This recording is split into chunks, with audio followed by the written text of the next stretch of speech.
The dim light from the bedside lamp cast shadows across Lee Minha's face as he knelt beside the bed, his usually commanding presence reduced to something raw and desperate. His hand trembled slightly as he reached for Rachel's, his voice barely above a whisper. "Please, let me have you tonight." Rachel's breath caught in her throat. She stood frozen, her dark eyes wide with shock as she stared down at the most powerful man in Busan's underground world, on his knees before her. The same man whose mere presence made grown men cower. The same man who controlled half the city's operations with a single phone call. And here he was, begging. Her lips parted slightly, a mix of emotions flickering across her face. Surprise. Confusion. Something that almost looked like satisfaction. But she didn't move. Didn't speak. The tension in the room was suffocating, electric. Minha's dark eyes searched hers, pleading, vulnerable in a way that seemed impossible for a man like him. His fingers tightened around her hand. "Rachel, please." But wait. How did they get here? How did a Korean mafia boss end up on his knees before his maid? The answer to that question is far more complicated than you might think. And it all started 3 months ago, in a nightclub in Seoul where two desperate souls collided in ways neither of them expected. Welcome to True Soul Stories. If you love dramatic romance with unexpected twists, you're in the right place. Hit that subscribe button and turn on notifications because you won't want to miss what happens next in this story. Trust me, it gets wild. 3 months earlier, the Velvet Room nightclub in Seoul pulsed with bass-heavy music and strobing lights. Lee Min-ha sat alone in the VIP section, a glass of whiskey untouched on the table before him. His tailored black suit fit him perfectly, but his expression was empty, distant. At 35, he'd built an empire through blood and strategic ruthlessness. But tonight he felt the weight of every decision, every sacrifice. His divorce from Yunwoo had been finalized 2 weeks ago. 5 years of marriage dissolved in a lawyer's office. She'd wanted out, claimed she couldn't live with the danger anymore, couldn't sleep wondering if he'd come home each night. He hadn't fought it. Maybe she was right. Maybe he was poison to anyone who got close. That's when he saw her. Rachel moved through the crowd like she owned the place, her confidence magnetic. She wore a simple black dress that hugged her curves, her natural hair styled in elegant twists. She laughed with her friends near the bar, completely unaware of his gaze. There was something about her energy that drew him in. She looked free, unburdened. Their eyes met across the room, and for a moment, everything else faded. She held his gaze, a small smile playing at her lips, before turning back to her friends. But Minha noticed how she glanced back moments later, checking if he was still watching. He was. Rachel excused herself and walked toward the VIP section, her steps deliberate. The bouncer moved to stop her, but Minha raised a hand, waving him off. She climbed the steps and stood before his table. "You look like you could use some company," she said, her voice carrying a slight American accent. "Or are you the mysterious loner type who prefers to brood alone?" Despite himself, Minha smiled. "And you are, Rachel. And you are someone who clearly needs to remember how to have fun." She slid into the seat across from him without waiting for an invitation. "Let me guess. Bad breakup? Business troubles? Or just generally tired of life? That obvious? You're in a club surrounded by hundreds of people, sitting alone with a full drink you haven't touched." She leaned forward, her dark eyes sparkling with mischief. "So which is it?" Minha found himself intrigued. Most people in Seoul knew who he was, treated him with fear or excessive respect. But this woman looked at him like he was just a man. "Maybe I'm just enjoying the view." "The view of your whiskey glass? Fascinating." She flagged down a server and ordered herself a drink. "I'm going to make a deal with you. Give me 1 hour. If I can't make you smile genuinely at least 3 times, I'll leave you to your brooding. But if I succeed, you buy me dinner sometime." Here's where it gets crazy. Minha, a man who negotiated million-dollar deals and life-or-death situations, found himself agreeing to this stranger's challenge. Maybe it was the loneliness. Maybe it was the way she looked at him without an ounce of fear. They talked about everything and nothing. Rachel told him she'd moved to Seoul from Chicago 6 months ago, teaching English while trying to save money for graduate school. She had 2 younger siblings back home who depended on her financial support, parents who'd passed away in a car accident 3 years prior. She spoke about her dreams of becoming a child psychologist, her love for Korean food, her struggle with learning Hangul. Minha found himself laughing at her stories, genuinely laughing in a way he hadn't in months. By the time an hour had passed, she'd made him smile far more than 3 times. "I believe you owe me dinner," Rachel said, glancing at her phone. But my friends are waiting, so I'll collect on that debt another time. Wait. Minha stood as she did. Dance with me first. Rachel raised an eyebrow, but took his offered hand. They moved to the dance floor, and despite the crowded space, it felt like they were alone. Her body moved against his, close enough that he could smell her perfume, feel her warmth. The world narrowed to just them, the music, the moment. When the song ended, Rachel looked up at him, breathless. You're full of surprises. So are you. Minha's voice was lower now, charged. Let me take you home. She hesitated, conflict flashing in her eyes. I don't usually. I know. Neither do I. He touched her cheek, gently. But I'd like to continue this conversation somewhere quieter. Rachel bit her lip, then nodded. Okay. But what Rachel didn't tell him was that this wasn't spontaneous. She'd been watching him all night, had recognized him from news articles about Busan's powerful business families. She'd seen opportunity in his loneliness, in his expensive suit and gold watch. She needed money desperately. Her teaching salary barely covered rent, and her siblings needed tuition money she didn't have. She'd been 1 week away from eviction. This wasn't fate. This was survival. The ride to Minha's penthouse in Gangnam was quiet, charged with anticipation. Rachel's heart pounded as they entered the elevator, as he led her into his apartment with floor-to-ceiling windows overlooking Seoul's glittering skyline. Drink? Minha asked, moving to the bar. Sure. Rachel walked to the windows, trying to steady her breathing. She could do this. She had to do this. Minha handed her a glass of wine and stood beside her. Beautiful view. It is.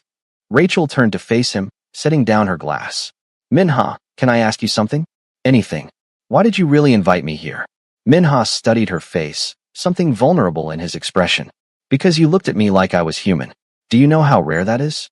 Rachel's chest tightened with unexpected emotion. This wasn't supposed to happen. She wasn't supposed to feel anything. She reached up and kissed him. Minha responded immediately, his arms wrapping around her waist, pulling her closer. The kiss deepened, became urgent, desperate. They stumbled toward the bedroom, shedding his jacket, her shoes. But then Minha's hands moved to the zipper of her dress, and reality crashed into her like cold water. Wait, Rachel gasped, pulling back. Wait, I can't. Minha froze immediately. What's wrong? Rachel's eyes filled with tears, genuine tears that surprised even her. I've never done this before. I'm still a virgin.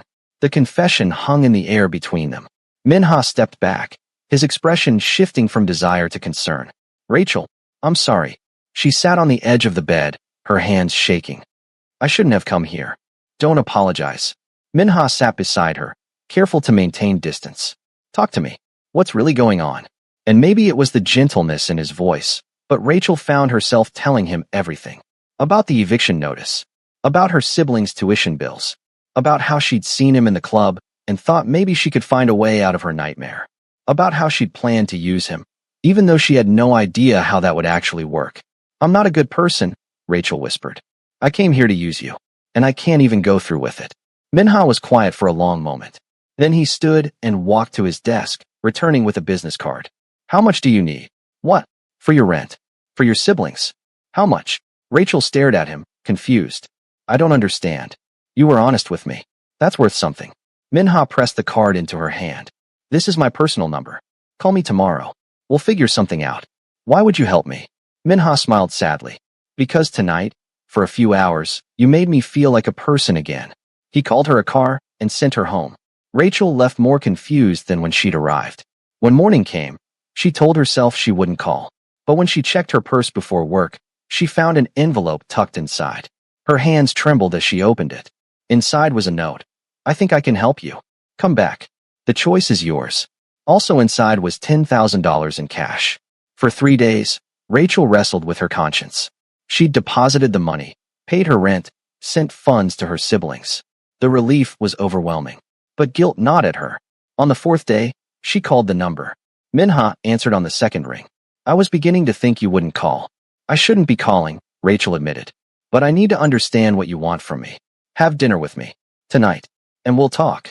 They met at a quiet restaurant in Itaewon. Minha looked different in daylight, more human somehow. Thank you for the money, Rachel said. But I can't accept it without knowing what you expect in return. I don't expect anything. Nobody gives away $10,000 without expecting something. Minha leaned back, studying her. You're right. I do want something. But it's not what you think. He paused.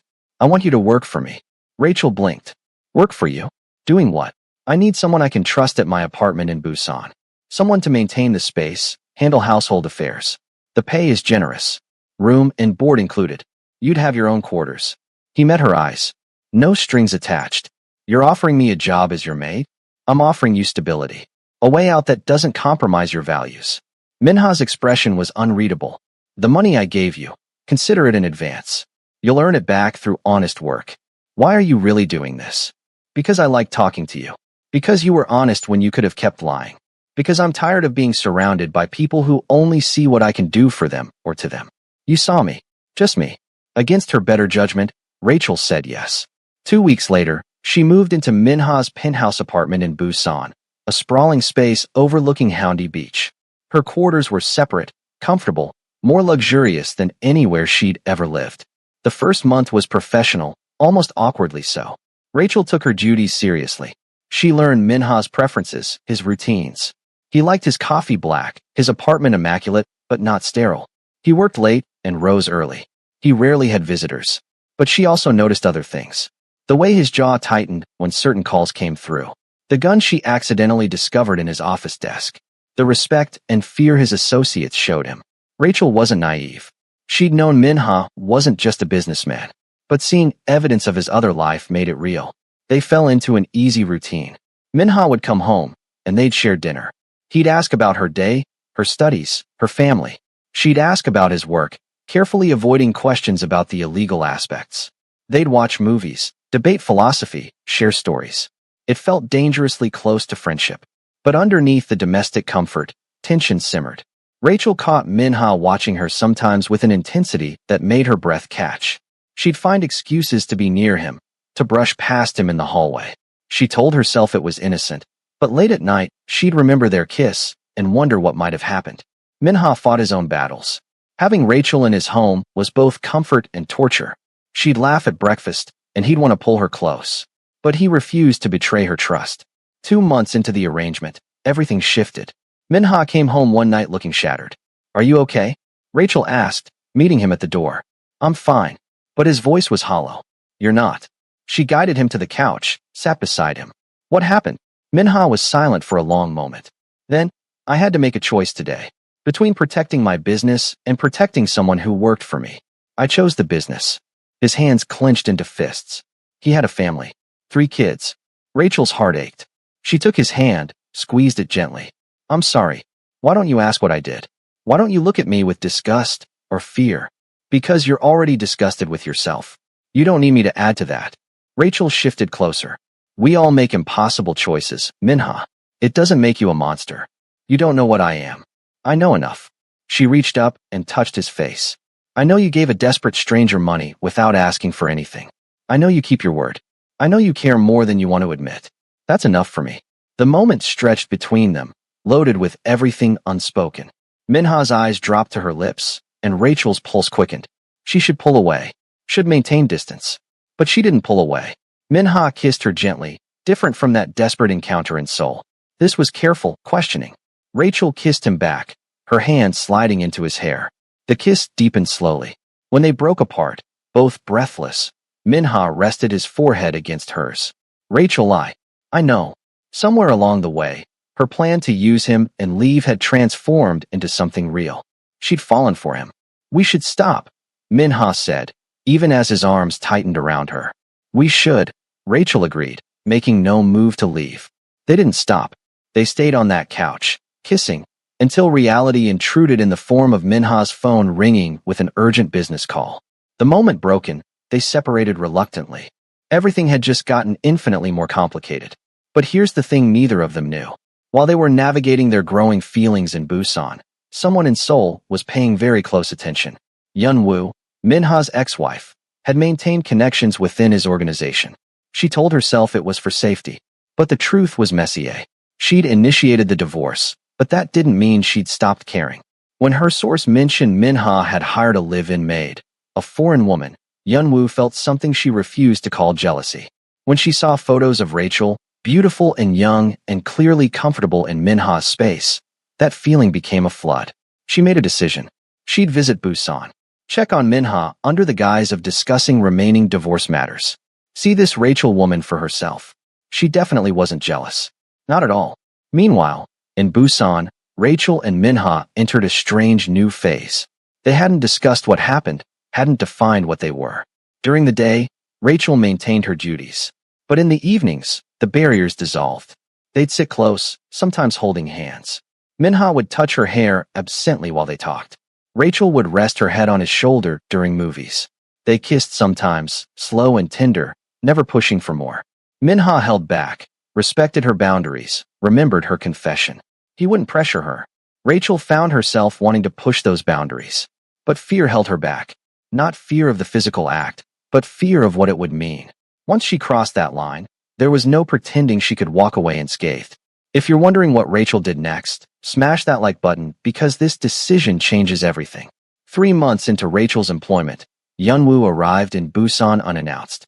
Rachel answered the door, expecting a delivery.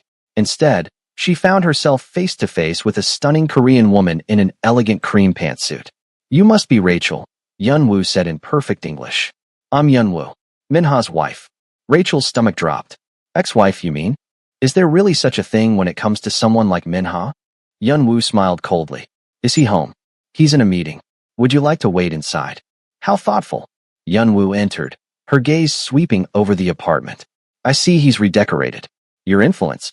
I've made some small changes. Part of my job." "Your job? Right." Yunwoo settled onto the couch. "Tell me, Rachel, how long have you been working for my husband?" "Sorry, ex-husband." 3 months. "And you live here? In the apartment with him?" Rachel felt the trap closing but kept her voice steady. "I have my own quarters. It's a live-in position." "How modern." Yunwoo's eyes glittered dangerously. "Let me give you some advice, woman to woman. Minha might seem charming, might seem like he cares, but his world is violent and unforgiving. People around him get hurt. I should know. I spent 5 years watching him choose his empire over everything else. Over me." Rachel met her gaze steadily. "With respect, your relationship with Minha is none of my business. I'm just his employee. Just his employee." Yunwoo laughed softly. "Keep telling yourself that." The front door opened. Minha entered, stopping short when he saw Yunwoo. His expression shifted through several emotions before settling on polite inquiry. "Yunwoo, this is unexpected." "Hello, Minha." Yunwoo's demeanor changed, softening. "I'm sorry to drop by. I needed to discuss some paperwork, and I thought it would be easier in person. You could have called. I was in Busan anyway." She glanced at Rachel. "Your maid was very welcoming." The way she emphasized maid made Rachel's jaw tighten. "I'll give you privacy." "Excuse me." She retreated to her quarters, but her mind wouldn't settle. Yunwoo's arrival felt calculated, territorial. And the way Minha had looked at his ex-wife, there'd been history there. Maybe he still had feelings for her. Maybe Rachel had been fooling herself. In the living room, Minha faced Yunwoo with guarded confusion. "What's this really about? Can I check on you? Make sure you're okay?" "You left me, Yunwoo. You made it clear you wanted nothing to do with my life. I left your lifestyle. Not you." She stepped closer, placing her hand on his chest. "I still care about you. And when I heard you'd hired some foreign woman to live with you, I got worried." Minha removed her hand gently but firmly. "Rachel is my employee. My private life is no longer your concern. Are you sleeping with her?" The blunt question hung in the air. Minha's expression went cold. "That's not your business." "So you are." "I didn't say that." "You didn't deny it." Yunwoo's voice rose with emotion. "God, Minha. She's clearly using you. Can't you see that? Rachel has done nothing but her job honorably. Don't project your insecurities onto her." "My insecurities?" Yunwoo laughed bitterly. "I gave you 5 years. 5 years of fear and loneliness. I couldn't do it anymore, so I left. And 3 months later, you've replaced me? This conversation is over." Minha moved toward the door. "Whatever paperwork you need, send it to my lawyer. I made a mistake." The words burst from Yunwoo. "Divorcing you. I made a mistake." Minha froze. "What?" Yunwoo's composure cracked. "I thought I could walk away, but I can't stop thinking about you. About us. About what we had. Yunwoo, we can't do this." "Why not? We loved each other once. We could again." "No." Minha's voice was firm. "We ended for good reasons. You deserve someone who can give you the safe, normal life you want. That's not me. And her? She can handle it." Minha didn't answer, which was answer enough. Yunwoo left soon after, but her presence lingered like poison. When Rachel emerged an hour later, she found Minha on the balcony. Is she gone? Rachel asked quietly. Yes. Rachel moved beside him, maintaining careful distance. Do you want to talk about it? She wants to get back together. The words hit Rachel like a physical blow, but she kept her voice steady. What did you say? I said no. Minha turned to face her. Rachel, whatever Yunwoo and I had, it's over. But you loved her once. I did. But that doesn't mean. She's beautiful. Sophisticated. She understands your world. Rachel forced a smile. And I'm just the help. Don't. Minha gripped her shoulders gently. Don't diminish what you are to me. What am I to you, Minha? The question came out vulnerable. Really? Because right now, I'm confused. I'm living in your house, but I'm your employee. We kiss, but we're not together. You look at me like I matter, but maybe I'm just convenient. You think that's all you are? Convenient. I don't know what to think anymore. Minha cupped her face in his hands. You want to know what you are to me? You're the first person in years who makes me want to be better, who looks at me and sees more than my power or money or sins. When I'm with you, I feel human again. Does that sound convenient? Rachel's breath caught. Minha, I'm trying to do the right thing, trying not to take advantage of our situation. But if you think for 1 second that what I feel for you is anything less than... He trailed off. Rachel, you're the best thing that's happened to me in longer than I can remember. Then why do you keep pushing me away? Because I'm trying to protect you. From me. From my world. Rachel reached up and pulled his face down to hers, kissing him with all the pent-up emotion of the past months. Minha responded immediately, pulling her close. The kiss was desperate, consuming. When they broke apart, both breathing hard, Rachel whispered, "Let me make my own choices." That night, everything changed between them. They didn't sleep together. Minha still held that line, but the emotional barriers crumbled. They stayed up until dawn, talking, kissing, sharing pieces of themselves they'd kept hidden. By the time the sun rose, they'd crossed a threshold. They weren't employer and employee anymore. They were something else, something undefined but undeniably real. The next weeks were the happiest Rachel could remember. Minha arranged his schedule to spend more time in Busan. They fell into comfortable domesticity, cooking together, watching sunsets, sharing quiet moments. Minha showed her his favorite spots in Busan, introduced her to parts of his world carefully curated to exclude the violence. Rachel knew she was living in a bubble, that reality would intrude eventually. But for now, she let herself be happy. She also let herself fall completely, irrevocably in love with Lee Minha. One evening, about 4 months into their undefined relationship, they were preparing dinner when Minha's phone rang. He glanced at the screen and his expression shifted, became the cold, dangerous mask he wore for business. I need to take this. He stepped onto the balcony, and Rachel watched his posture change, become coiled and tense. When he returned, his face was carefully blank. I have to go to Seoul. Tonight. Is everything okay? It will be. He pulled her close, kissed her forehead. I'll be back in 2 days. 3 at most. Minha, if you're in danger. I'm always in danger, Rachel. That's the life. He tilted her chin up. But I promise I'll come back to you. I always will. He left an hour later. Rachel tried not to think about what business required his immediate presence. Tried not to check her phone obsessively. On the second night of his absence, Rachel was reading in bed when she heard the front door open. Relief flooded through her. She grabbed a robe and hurried to the living room. But it wasn't Minha who stood in the entrance. It was Yunwoo, and she clearly had a key. Oh, Yunwoo said, taking in Rachel's sleepwear. I didn't realize you'd be here. I thought you'd have gone home when Minha's away. This is my home. Rachel pulled her robe tighter. What are you doing here? I left some jewelry in the bedroom. Minha said I could collect them whenever. Yunwoo moved past Rachel. Don't let me disturb you. Rachel followed her, uncertain. The bedroom is off limits. I can call Minha. Oh, don't bother him. He's dealing with the situation in Seoul. Such a mess. Yunwoo glanced back. Did he tell you what happened? About the warehouse fire and missing shipment? No. I'm not surprised. Rachel's jaw tightened. You need to leave. I will. After I get what I came for. Yunwoo entered the master bedroom. Rachel reluctantly followed, watching as she opened the closet and pulled out a small box. Here we are. But instead of leaving, Yunwoo sat on the edge of the bed, opening the box slowly. Inside were various pieces of jewelry, beautiful and expensive. She picked up a necklace. He gave me this on our first anniversary. We were in Paris. It was perfect. She looked at Rachel. Has he taken you anywhere? Or does he keep you locked up here like a secret? My relationship with Minha is none of your business. Relationship? Yunwoo laughed softly. Is that what you call it? Tell me, does he say he loves you? Has he made any promises? Or does he just enjoy having someone warm and willing waiting for him? Why are you doing this? Because I know him. I know how this ends. Yunwoo stood, moved closer. He'll keep you here, comfortable and isolated, until the novelty wears off or keeping you becomes too complicated. Then he'll send you away with enough money to soothe his conscience. Rachel wanted to argue, to defend what she and Minha had. But doubt crept in. They hadn't defined their relationship. He'd never said he loved her. Maybe Yunwoo was right. I can see you're thinking about it, Yunwoo said softly. Good. That means you're smarter than I was. I wasted 5 years. Don't make the same mistake. She left after that, and Rachel stood alone in Minha's bedroom, her mind churning with doubts she couldn't silence. When Minha returned the next day, he immediately noticed something was wrong. What happened? He asked, cupping her face. Yunwoo came by. She had a key. Rachel couldn't meet his eyes. She said some things. About us. About how this will end. Minha's jaw tightened. I'll change the locks. Is she wrong, though?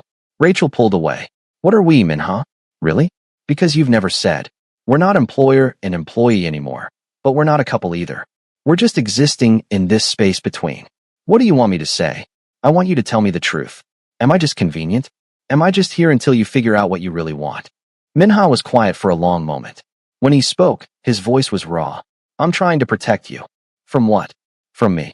From my world. From making promises I might not be able to keep. He ran his hand through his hair. Rachel, people around me die, get hurt, disappear. Being with me means accepting that any day could be the last. How can I ask you to sign up for that? You're not asking. I'm choosing. Rachel stepped closer, placed her hand over his heart. Stop trying to make decisions for me. I know what your life is. I know the risks. And I'm still here. You shouldn't be. But I am. She looked up at him. I'm in love with you, Minha. Completely, terrifyingly in love with you. And if you don't feel the same way, tell me now. The confession hung between them. Minha stared at her like she'd punched him. You love me. Yes. God help me, yes. Minha pulled her into his arms, holding her so tightly she could barely breathe. I don't deserve you. But I'm too selfish to let you go. Then don't. He kissed her desperately, and Rachel kissed him back with equal fervor. They stumbled toward the bedroom, months of restraint finally shattering. Minha pulled back to search her eyes. Rachel, if we do this. I want this. I want you. She pulled him closer. Stop holding back. Just be with me. That night, they finally crossed the last barrier. Minha was gentle, patient, careful with Rachel's inexperience. And Rachel discovered that surrendering to someone you loved wasn't weakness. It was the bravest thing she'd ever done. Afterward, they lay tangled together, Rachel's head on Minha's chest. I love you, Minha said into the darkness. I should have said it before. But I love you, Rachel. More than I thought possible. Rachel lifted her head to look at him. Say it again. I love you. He kissed her softly. I love you, and I'm terrified of losing you. But I'm done pretending this isn't real. They made love again, slower this time. Rachel fell asleep in his arms, happier than she'd ever been, unaware that their happiness was about to be shattered. Comment below if you think Rachel should have walked away while she still could, because what happens next makes walking away impossible. Because here's what you need to know. When Yunwoo left the apartment that night, she didn't just take her jewelry.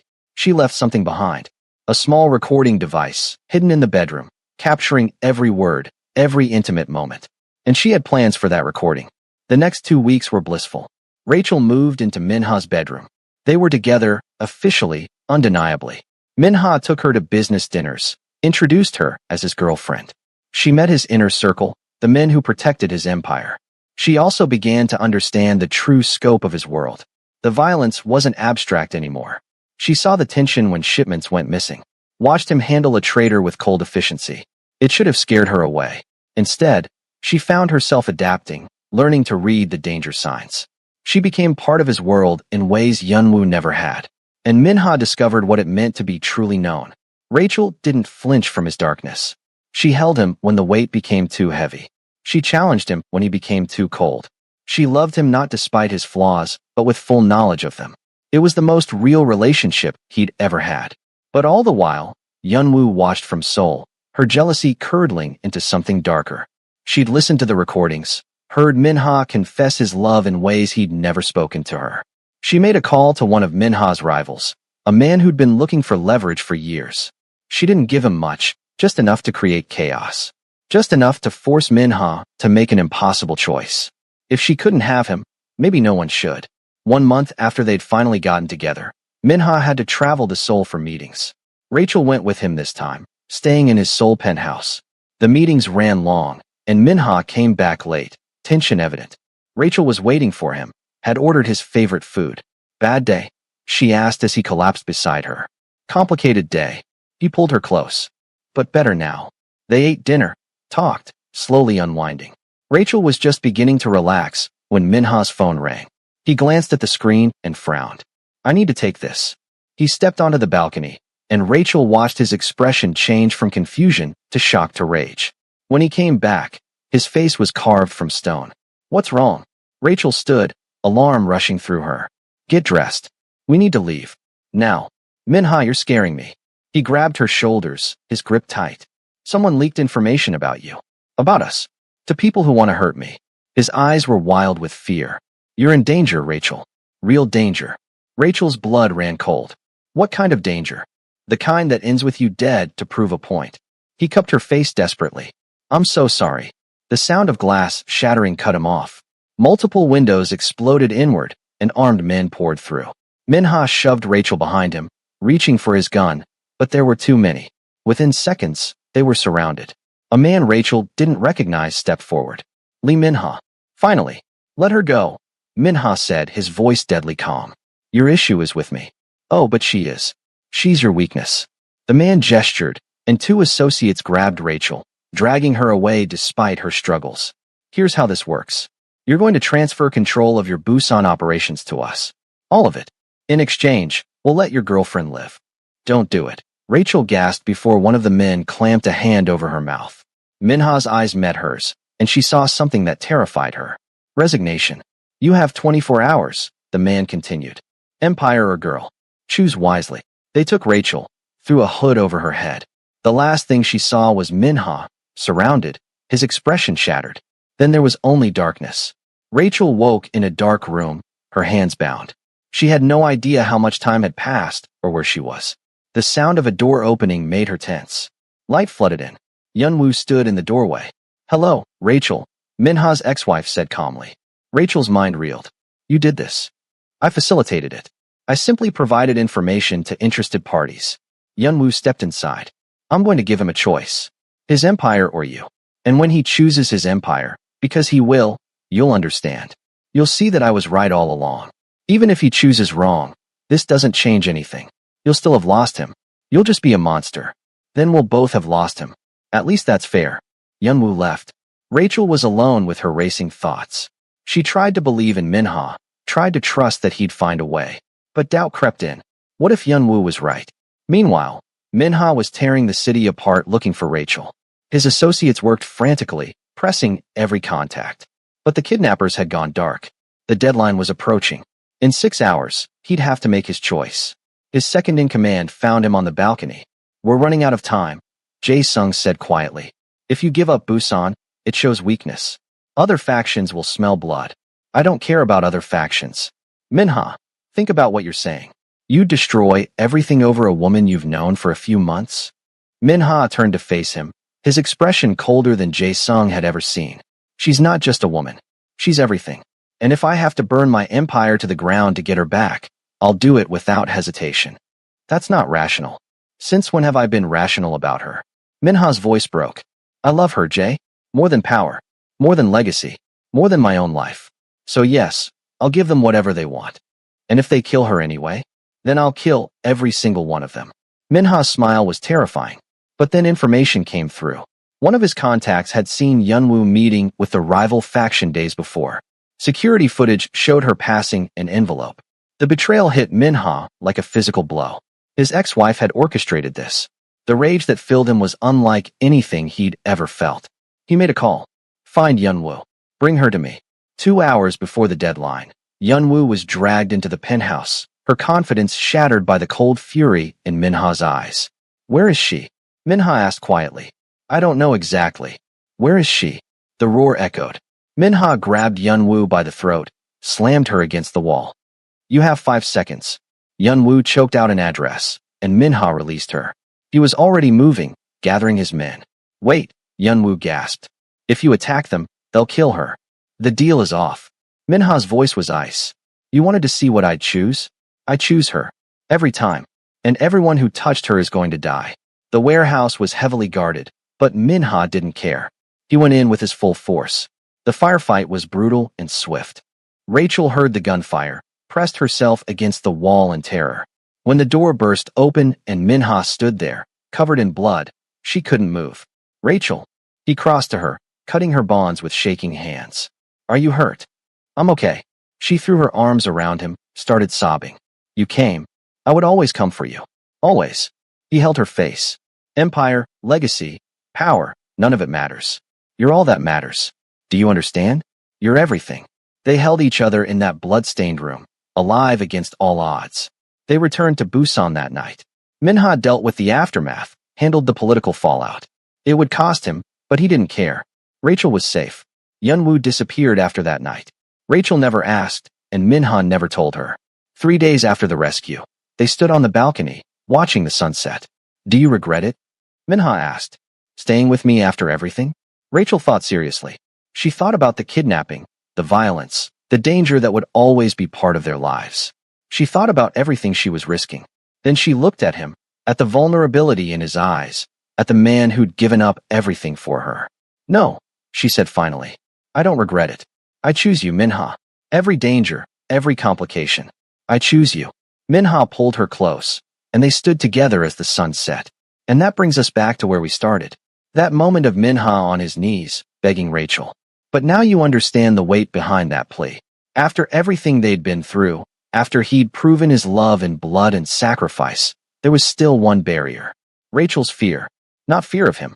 Fear of losing herself completely. Fear that if she gave him everything, there'd be nothing left of who she was. So here they were.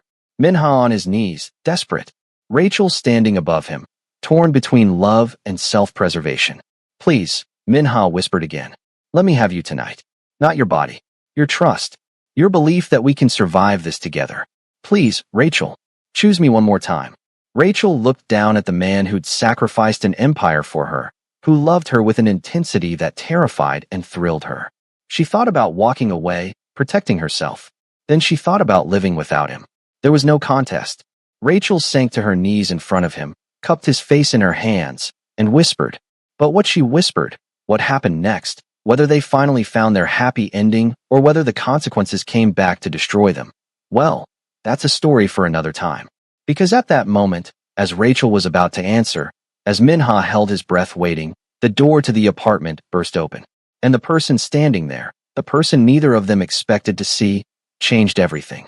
If you want to know who walked through that door, if you want to know what Rachel's answer was, if you need to know how this impossible love story continues, drop a comment below begging for part 2. Hit that like button if this story had you on the edge of your seat. And subscribe to True Soul Stories because trust me, you don't want to miss what happens next. Merry Xmas. This story isn't over. It's only just beginning.